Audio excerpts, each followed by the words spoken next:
안녕하세요. 주식공부입니다.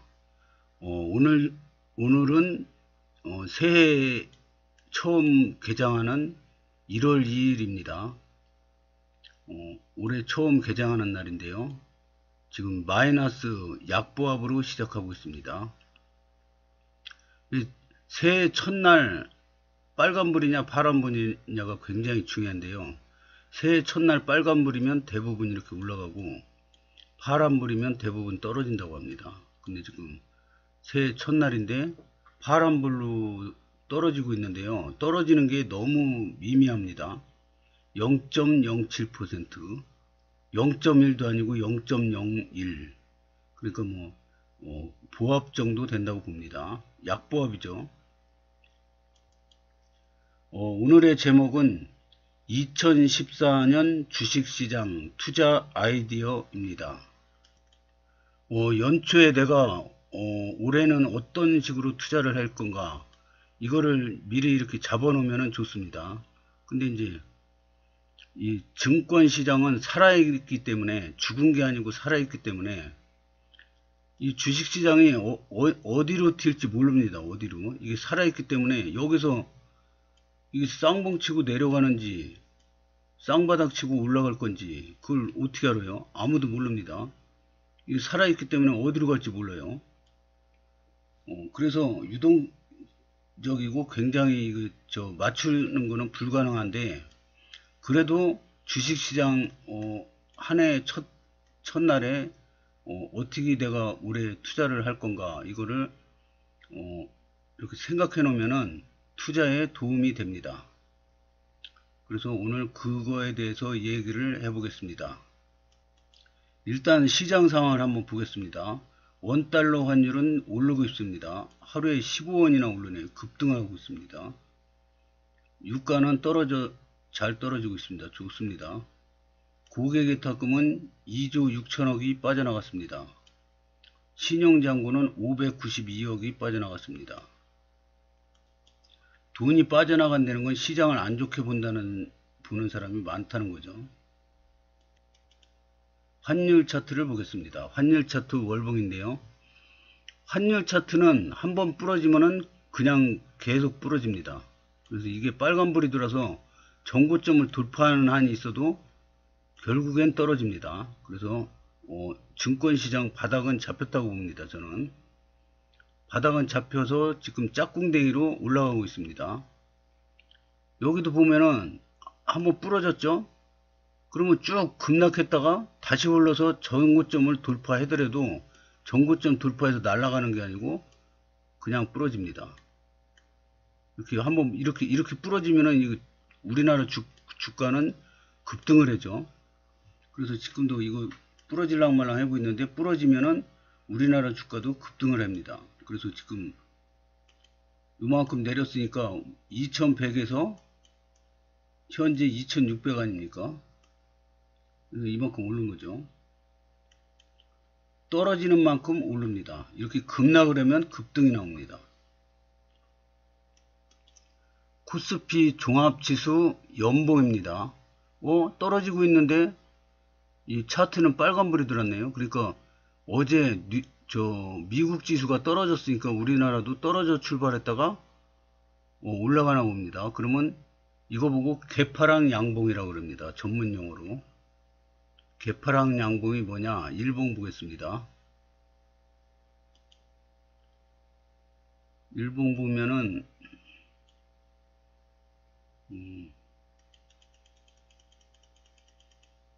이게 시초가에 여기가 지금 어제 종가가 여기지 않습니까? 여기 양봉이니까. 근데 시초가에 여기 개파락으로 떨어졌다가 갭을 메꾸면서 올라가는 겁니다. 이게 개파락 양봉입니다. 그래서 개파락 양봉은 좋은 의도인데요. 더 올라갈까요? 글쎄요. 차트를 한번 보겠습니다. 이거는 일봉이에요. 일봉이 지금 역배열했어요. 차트는 보는데 두 가지 방법이 있습니다. 지금 장기 이평선이 이렇게 떨어지고 있죠. 이것도 떨어지고 있죠. 장기 이평선. 이거는 306일선, 요거는 121선. 그래서 잘 떨어지고 있다가 121선이 306일선을 골든 크로스 내버립니다. 그래서 지금 이게 정배열이 뭐냐면, 정배열이 5일선, 11선, 21선, 61선, 121선이 이렇게 쫙 일렬로 나열되어 있는 게 정배열이라고 합니다. 정배열. 정배열이 되면은 저 주가는 대부분 올라갑니다. 그리고 역배열이 되면은 주가는 대부분 떨어집니다. 역배열이 뭐냐? 여기 보면은 장기 평선을 좀 넓혔습니다.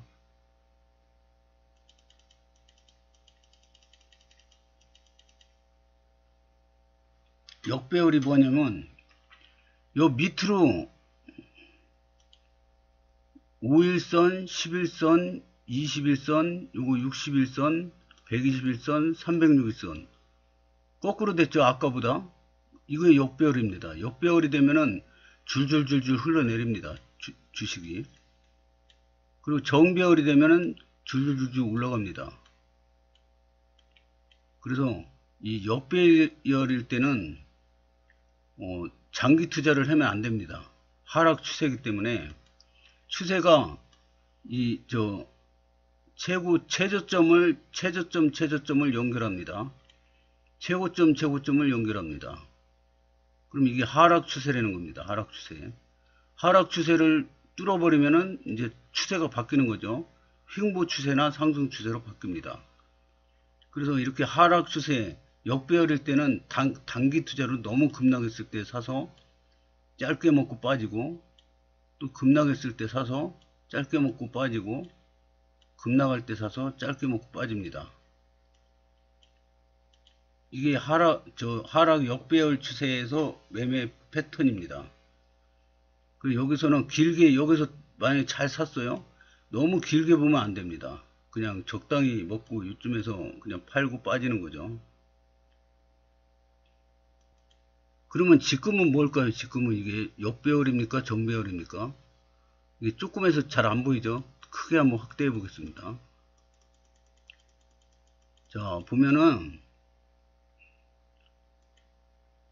이게 5일선입니다. 5일선. 이게 11선. 이게 21선. 61선은 여기 있네요. 121선. 완전 정배열은 안 됐습니다. 이 61선이 여기로 올라가야지 50, 20, 60, 120, 306 이렇게 정배열이 되는데 아직 61선이 저 121선 밑에 있습니다. 그래서 완전 정배열은 아닌데 그래도 정배열로 지금 가고 있습니다. 역배열이었다가 정배열로 가고 있습니다. 요거를 비슷한 얘기로 하면은 뭐냐면, 이게 주가가 많이 오르는 주식 중에 두 가지 패턴이 있습니다. 하나는 어닝 서프라이즈입니다. 우리나라가 실적 발표 그 기간이 있지 않습니까? 서프라이즈. 그러니까 최대 실적이라 이거죠. 두 번째는 턴 어라운드입니다.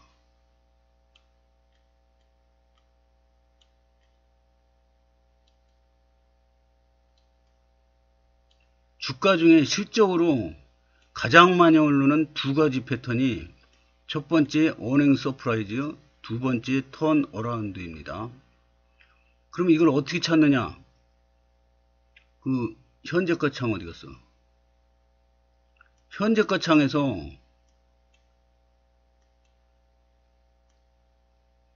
찾는 방법이 여러 가지 있는데요. 현재가 창에서 삼성전자, 우리함주. 삼성전자는 실적이 안 좋은데 엄청나게 잘 올라가네요.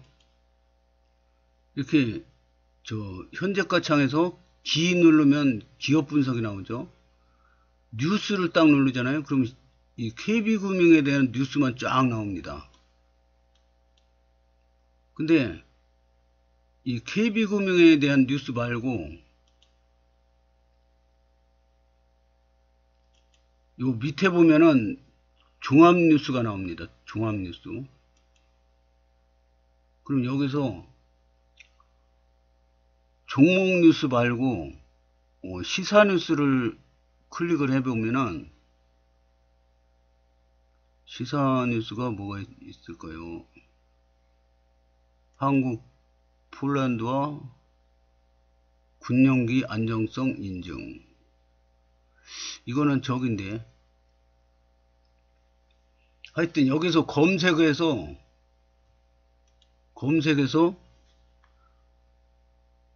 턴어라운드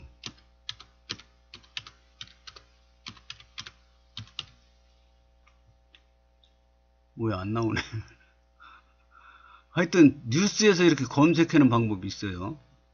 이거는 나중에 또 시간 내서 한번 하겠습니다. 그래서 턴어라운드 아니면 어닝 서프라이즈를 치면 거기에 해당되는 종목이 쫙 나옵니다. 아니면 네이버에 쳐서 찾는 방법도 있어요. 그래서 그 중에서 만약에 턴어라운드가 10종목 나왔다. 그럼 거기서 나는 한 종목만 사고 싶다. 그럼 그 제가 얘기하는 거 있죠. 그 존 메이너드 케인즈가 한 방법, 미인주 선발대회, 미스코리아 선발대회 하듯이 미인주를 딱 이제 골라놓은 것 중에 턴어라운드 되는 주식 10개를 7, 8, 9, 10개를 놓고 최종 선정 한 종목을 딱 골라서 이거를 사는 거죠, 오늘. 그런 방법이 있습니다. 그러면 뭐 실적을 보고, PER을 보고, PBR을 보고, ROE 보고, 뭐 대주주 지분, 배당 이런 거 보고 최고 좋은 거 하나 딱 골라서 사는 거죠. 그러면 턴 어라운드랑 어닝 서프라이즈랑 어떤 게 많이 오를까요? 그게 이제 상황에 따라서 틀린데 어닝 서프라이즈가 많이 오릅니다. 많이 길게 오래오래 오릅니다. 막 몇 년씩 올라요.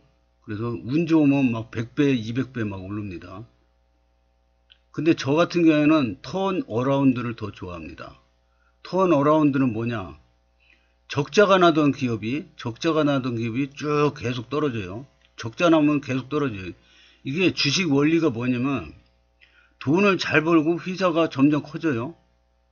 그리고 수익도 계속 나요. 그럼 돈을 계속 잘 버니까 회사 가치가 계속 올라가요. 주가는 어떻게 되냐? 돈도 잘 벌고 회사 가치가 좋아지는데 주가는 막 떨어질 때도 있어요. 오래 떨어질 때도 있어요. 근데 결국에는 왔다 갔다 하면서 이 가치에 수렴을 합니다. 이렇게 왔다 갔다 해가지고 이 회사 가치랑 주가랑은 별개처럼 움직이는 것 같은데 결론적으로 길게 놓고 보면 회사가 이렇게 소기업에서 중소기업, 대기업으로 성장을 했죠.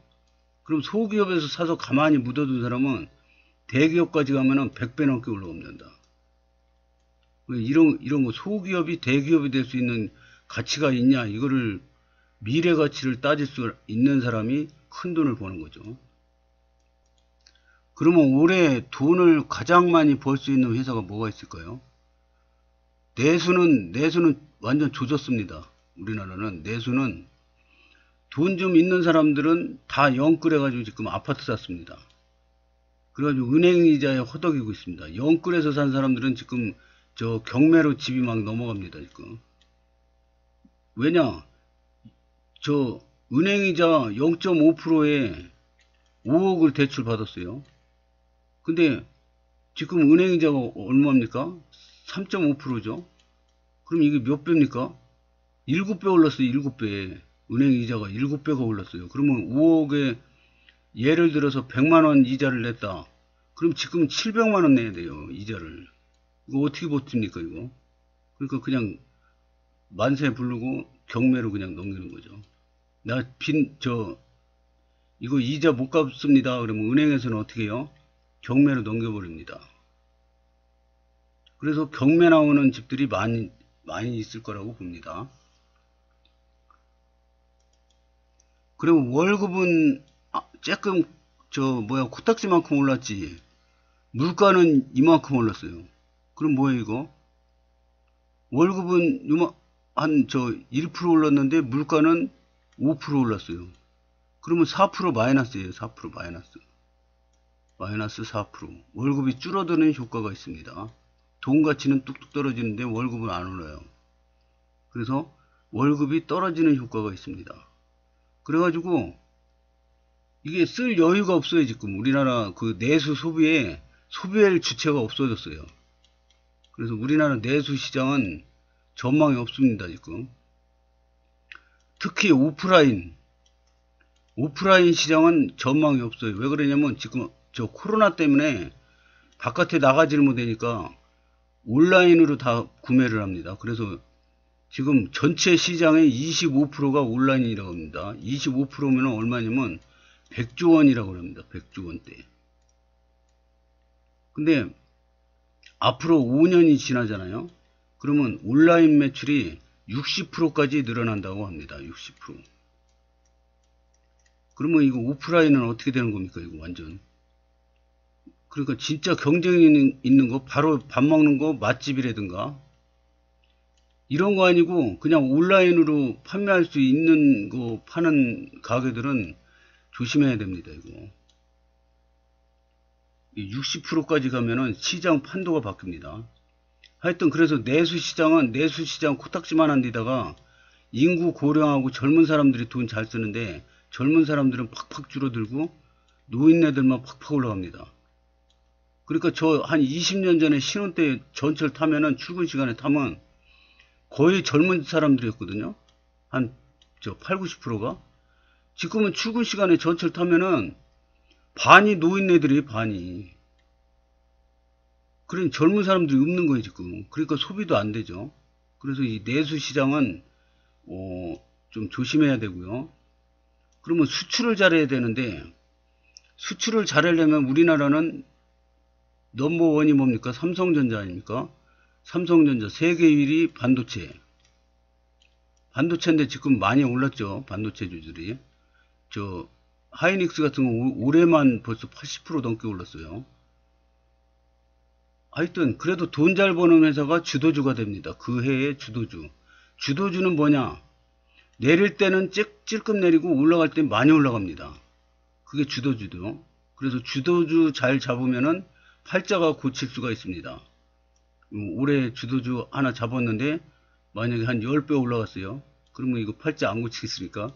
만약에 1억 원어치 샀어요. 그럼 10억이 되는 겁니까?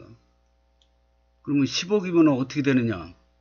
제가 1년에 연 수익률이 목표가 10%인데 올해도 10% 넘었지 않습니까? 저는 이 돈이 커지면서 수익률이 점점 더 올라가요.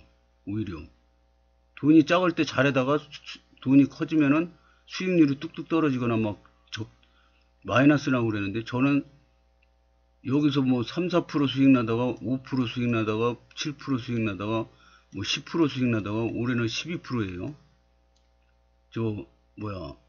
재작년인가는 24%까지 올랐어요. 막 실력도 어제보다 내일이 좋고 내일보다 모레가 좋고 실력이 계속 늘고 있습니다. 지금 저는 이게 왜 그러냐? 이게 젊은 사람들은 새로운 아이디어가 막 팍팍 샘솟습니다. 막 신선한 아이디어가 막 생겨요. 근데 저같이 60대는 새로운 아이디어가 잘 안 생겨요. 머리가 빨리빨리 안 들어가요. 어리버리해요. 근데 이 결정력이 증가한다 그럽니다. 결정력. 결정을 하는 거예요. 팔 거냐 말 거냐 살 거냐 이 결정하는 능력이 올라간다고 합니다. 언제까지? 지금 60이지 않습니까? 그러면 이 여태까지 살아온 내 인생의 노하우가 쌓입니다. 노하우가 쌓이고 모든 경륜이 쌓이고 그러기 때문에 결정하는 능력이 높아지는데 60보다 70이 더 높아진다고 합니다. 70보다 80, 80보다 90, 90보다 100살. 이 결정력은 계속 올라간다고 합니다. 그러니까 그룹 회장 뭐 이런 분들이 보면 다 80대, 90대 막 이렇지 않습니까? 70대. 젊은 사람 20대가 회사 회장하는 사람 못 봤지 않습니까? 물론 이제 뭐 빌 게이츠 이런 특이한 경우도 있는데 그 결정력이 계속 올라가니까 지금 저는 이제 시작입니다. 이제 시작. 앞으로 좋은 일이 무궁무진하게 생길 겁니다, 아마.